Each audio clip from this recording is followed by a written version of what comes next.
Expreso a la guerra. Me mandaron a la guerra y lo primero que dejé fue una indeleble paz, la cual nunca había creído tener. A los 18 años le dejé mi ropa a Santiago. De 14 años me veía salir por la puerta de la casa, tal vez para siempre, disfrazado de árbol. Al primer combate le dejé mi brazo derecho. Desde ese día, todos mis abrazos quedan suspendidos en una eternidad imposible. Nunca supe qué era ser joven. Desde los 25 soy un veterano.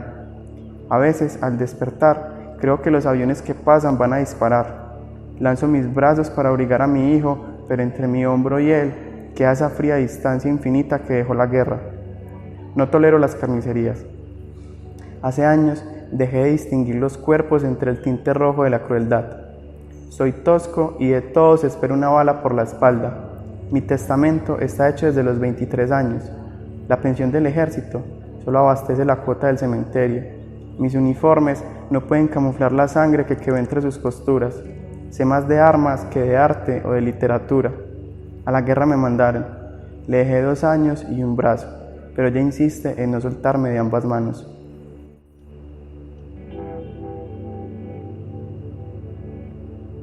Mi nombre es Diego Velázquez.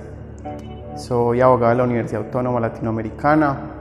Realicé la carrera con un énfasis en derechos humanos y digamos que fue algo muy lejano a escribir. Casi que la carrera no me dio esos espacios. La escritura, la literatura y la poesía fueron cosas que llegaron más a nivel personal. Me acuerdo que estaba en segundo de primaria, cuando en una clase de español empezaron a explicarnos los diferentes géneros y ese día nos explicaron sobre la poesía y salí corriendo al descanso de la biblioteca y le dije a la señora que la manejaba como: señora, deme un libro de poemas, el que sea. Me lo entregó y no entendí nada. Leí eso, no fluía nada, no entendía ni siquiera las palabras, no entendía por qué estaba escrito como estaba escrito, pero precisamente lo abstracto de lo que había ahí fue lo que me llamó la atención. Empecé escribiendo frases, leyendo cualquier libro que me recomendaban y veía una frase que me gustaba y la transcribía. Empecé a construir textos con esas frases, pero más era una especie de un ensayo muy inocente, donde prácticamente escribía lo que pensaba sobre algún tema, pero no se lo dirigía a nadie. Ya llegó un momento en que esa especie de ensayos los empecé a adornar, siempre fueron muy cortos y en ese adorno se fue encasillando en una especie de poesía, que para mí siempre ha sido gracioso porque me parece que a veces le soy muy infiel al género, porque no me puedo encasillar en ninguno más, pero lo que yo escribo tampoco se encasilla en nada más, porque en la poesía hay cierta libertad de que vos puedes escribir como querás y pues hoy por hoy y encontrar la estructura de un poema. Le metes algo de ritmo, le metes ese tipo de versos y lo construís. Pero entonces muchas veces yo voy a escribir y veo, por decir, poetas de hace tiempo que ya eran como cantos. Digo, no, eso no encasilla acá por nada del mundo. Veo la poesía de Pizarnik, por ejemplo, y digo, no, tampoco encaja acá. Y muchas veces me cuestiono de si en verdad estoy haciendo poesía. Sin embargo, creo que sí. Creo que hay algo de eso ahí en toda esa libertad.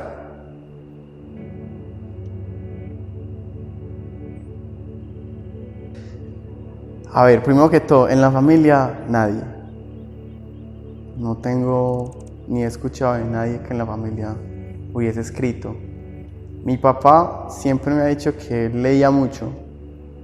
Y él me veía con un libro, antes que leía muchísimo más, y me decía, ese libro yo me lo leí cuando joven, pero yo a él nunca le he visto un libro, ni le he visto con un libro en las manos, pero me los explica, y en su momento los leyó, es lo más cercano. Y otra experiencia es cuando mi abuela murió. Cuando mi abuela murió, yo me fui a hurgarle la casa, a buscar de todo, y tenía una pequeña biblioteca en la que tenía Así habla Zaratustra, Justín y El viejo y el mar. Y ahí hay un un brinco de literatura impresionante y clásicos que son pues increíbles. Y yo decía, yo eso sí será de mi abuela. Y siempre me quedé con esa duda. Y mi papá no sabe tampoco, pero eso estaba ahí. Igual ella vivió con mucha gente, entonces es posible que hayan quedado ahí. Ahora, mi biblioteca. Yo tengo 2 bibliotecas.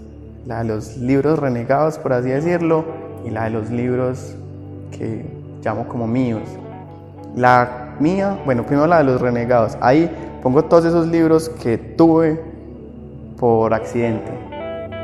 Los de la universidad, los académicos, los escolares, los de plan lector del colegio, ese tipo de libros están ahí. O libros que leí porque me recomendaron y que pues me parecen un poco desagradables. Y la otra biblioteca la hice con mi papá. Es un conjunto de retablos de puertas y tengo, no sé, yo creo que por ahí entre de 80 a 100 libros. Tengo mucha literatura universal, tengo poesía, escritores que me parezcan relevantes, que me hayan marcado: Víctor Hugo, Dostoyevsky y Galeano. Galeano más que nada desde la poesía, por lo que yo te decía ahorita, en la poesía hay mucha libertad y uno a veces lee los textos de Galeano y uno no sabe si es una crónica, si es un relato, si es simplemente alguien que escribió algo sin un contexto de un género. Y me gusta creer que voy por ese lado, que me encamino a ese lado. Sin embargo, reconozco que hay cierto grado de melancolía y de cotidianidad en lo que escribo, porque digamos que en el ejercicio de escribir siempre me ha gustado el tema de voy caminando y me encontré con un olor muy particular y escribo sobre eso. Precisamente, ¿por qué? Porque en una de las lecturas que hice como hace 4 o 5 años, que es de un libro que se llama Cartas a un joven poeta, había un fragmento que Rilke le describía y decía: escribir sobre el amor y sobre las cosas comunes es muy difícil, porque hay mucha gente que ya lo ha hecho y que ha llegado a límites muy altos con eso, que más bien se aventurara a escribir sobre lo cotidiano, sobre lo que nadie nunca ha escrito, que eso sorprende, que eso llama la atención y que eso identifica. Entonces escribir por decir el amor, el odio, sentimientos que son muy comunes en todos y en la literatura, se vuelve muy difícil y muy exigente. Mientras que escribir sobre la cotidianidad, aunque también es exigente, hay un impacto diferente que llama al lector.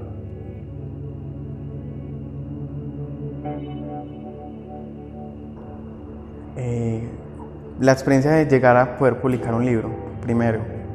Yo empecé en eso que te estaba contando ahorita, empecé a escribir y nunca lo mostraba. Escribía para mí, lo dejaba guardado en el celular, en las libretas, algo muy propio. Y un día una compañera me cogió el celular y empezó a leer, sin permiso ni nada. Y llegó y me dice: ¿qué escritor escribió eso? Y yo por dentro pensé, pues si lo está equiparando a un escritor, mínimo le gustó, y no lo creía, pues como que wow. Pero eso me dio cierto impulso a decir, bueno, empecemos como a mostrar lo que tengo. Entonces le dije, no, eso es mío, que no sé qué. Le gustó mucho y empecé a publicar algunas cosas en redes sociales, pero de forma anónima, o me inventaba nombres. Y a la gente le gustaba y la gente me escribía como que: ¿eso dónde lo sacaste? Y yo lo vi por ahí. Ya empecé a escribir más y más. Y llegué a un punto en que yo dije, bueno, quiero mostrarlo. Ya tengo cierta cantidad de material que no quiero tener represada. Y construí un blog en internet. Pero ese blog lo hice de una manera en que no hubiese ni un solo conocido que lo pudiese ver.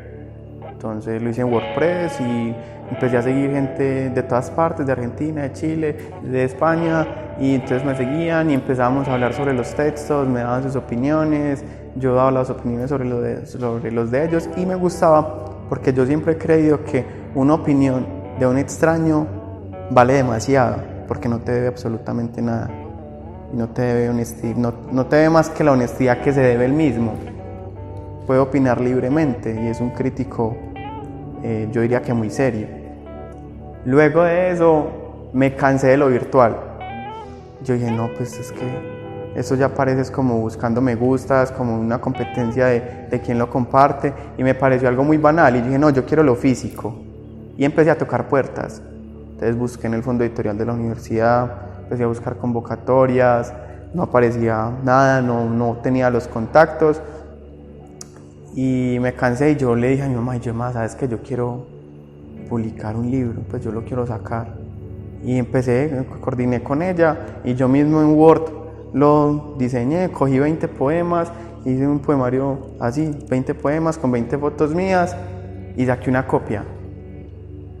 Y dejé las últimas páginas en blanco y lo empecé a repartir. Entonces se lo daba a un amigo y le decía, léelo, dejas algo atrás y lo rotas a otra persona o me lo devolves. Y entonces el libro siempre llega a mí. Ya el libro lleva casi 2 años rotando, yo nunca lo he tenido más de 10 días. Hay gente que se queda con él 2 meses, 3 meses, vuelve a mí, leo qué han escrito, lo vuelvo a entregar y va por ahí. Pero digamos que fue algo muy personal, no lo veo como la publicación de un libro, en verdad que puede llegar a un alcance como lo que está pasando, como lo que pasa acá. Luego de eso se me dio la oportunidad de publicar en una revista en la universidad, de publicar en Al Poniente de manera virtual y llegó pues la convocatoria con Fallidos.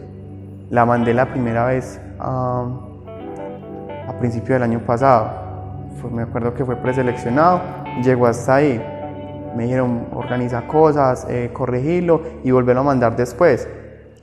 Y ahí yo me choqué un poco, porque para ser sincero, yo guardé muchos textos que me gustaban, como quien dice, voy a mandar esto acá y esto los voy a guardar a ver si los mando a otra parte o algo.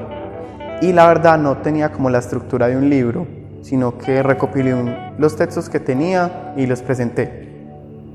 Ahora para esta segunda convocatoria lo que hice fue que yo dije, bueno, vamos a darle la estructura de verdad y me puse a ver cuáles eran los textos que yo tenía, sobre lo que escribía y lo dividí en 3 capítulos. Traje los textos que había escrito en ese tiempo, desde la primera convocatoria hasta la segunda, traje los que no había puesto en la primera, lo organicé otra vez, eso sí, conservé el nombre, porque el nombre sí me parece fundamental, y lo presenté. ¿Y qué pienso pues con todo este tema? Publicar es una manera de hacer libres a los textos, a lo que uno escribe. Yo creo que llega un punto en que lo que uno escribe adquiere su propia personalidad y deja de ser de uno. Se vuelve como si fuera un hijo. Es de uno, pero no es de uno. Uno le da la libertad ya de que hagan con él lo que quieran, de que lo lean, lo interpreten, lo malinterpreten y que vaya por ahí, que ya sea libre, entre comillas.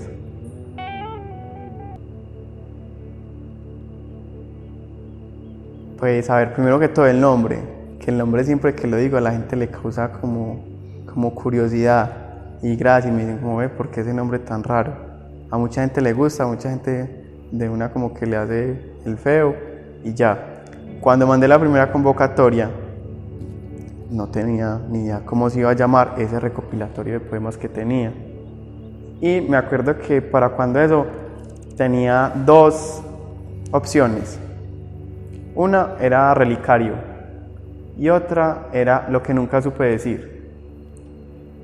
Y yo estaba como súper convencido, yo aquí es, por este lado va. Entonces, el primero que era Relicario, yo como que al otro día lo pensé y yo no, eso me suena muy raro, eso me suena como a canción, ¿por qué Relicario? No, pues como que no le encontré sentido a una palabra bonita que me había llamado la atención.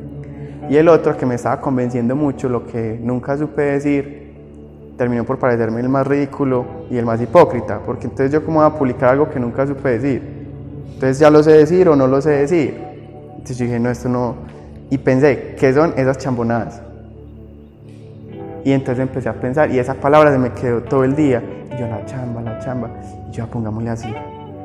Pero antes de decir que le pusiera así, yo dije, voy a escribir algo sobre eso, sobre qué es una chambonada, qué es la chamba. Y ahí nace ese primer poema que encontramos en el libro, que a la vez define qué es lo que yo hago, que viene relacionado a la pregunta que me haces. Si no me encasillo acá, no me encasillo allá, ¿qué pienso? La verdad me da pena encasillarme con algún otro escritor, porque no me siento como en esa intimidad, en esa confianza de decir, no es que yo me parezco a Galeano, no es que yo me parezco a Jatín, yo escribo como él. No, la verdad yo siento que yo escribo como Diego, porque yo escribo lo que le pasa a Diego y escribo lo que siente Diego y las palabras que conoce Diego.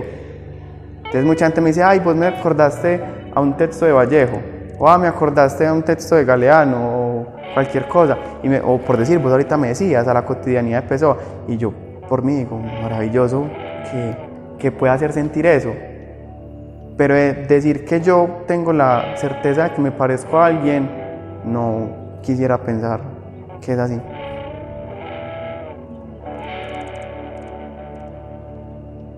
La chamba. La chamba, en el portugués antiguo, refiere a la suerte. En México se popularizó como sinónimo de trabajo, coloquialmente como uno mal pago. En Colombia, la chamba es, desde el lenguaje folclórico, una cicatriz, por lo general muy evidente. A partir de ella se deriva el adjetivo chambón, que significa, desde el folclore, algo muy mal hecho, una terminación mediocre. Ser chambón ha sido siempre una crítica al desconocimiento y a la incapacidad. Como poeta y como artista me he encontrado permanentemente con el inconformismo, la escrupulosa idea de que toda mi creación ha sido infiel, en su mayoría a quien quise retratar, a la emoción de la que fui anfitrión o a la ciudad sobre la que escribo, tal vez porque esta última no deja de serme surreal. Así como yo, otros cargan con esta represiva culpa, privan al mundo de sus libretas y se privan a sí mismos del contraste. Sin embargo, nadie puede resolver no ser un complejo de retazos, como la suerte venidera, como un trabajo mal pago, honesto, como una cicatriz inexpugnable. No dejan de ser mías las cicatrices que cargo, encomendadas por otro, o que se arraigan a mi propia estupidez. Son mías y yo de ellas.